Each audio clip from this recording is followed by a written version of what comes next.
Good morning. So, after my video, What is a Problem, went out the other day, I rang a number of friends and family and people that are in all sorts of different areas and just had a conversation with them about what they thought of it, whether it was, whether it landed, whether there was something in it and they could understand what I was getting at. And it was quite interesting to hear some of the responses.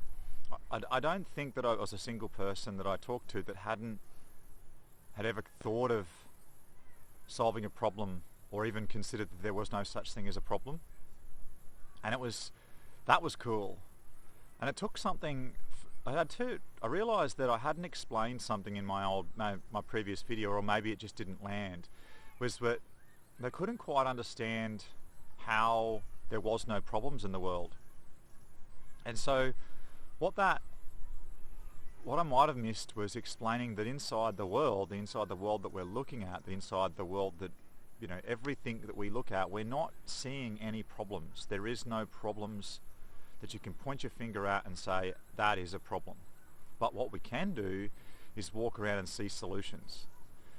So we look at cars and they're a solution to some problem. We don't know what that problem is. It could have been any number of different problems. You might have bought the car for a different problem than, Mary down the road. You see boats, they're a solution. They're not a problem. They were created in response to a problem. And that's really cool. I think one of the things that's probably the most confronting inside of the discussions I had after this video is, if there is no problems, what is the only problem that's going to get solved in your life, whether you like it or not?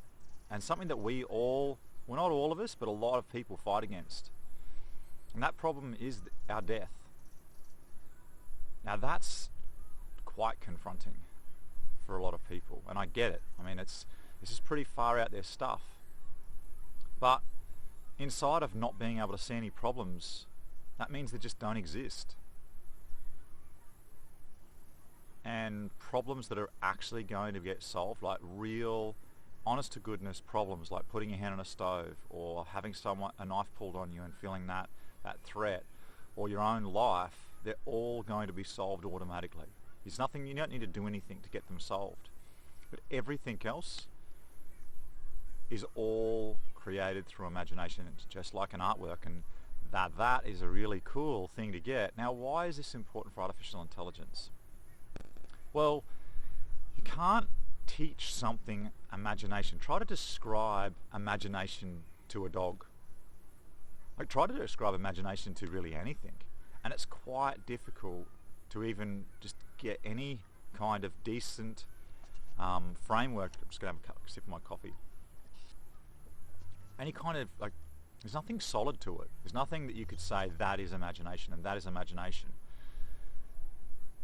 But there really is one way of saying that is imagination. That is by looking out at the world and seeing things not as problems but as solutions. And that gives the artificial intelligence something concrete to latch onto, to see and to be able to categorize and actually interact with the world around it.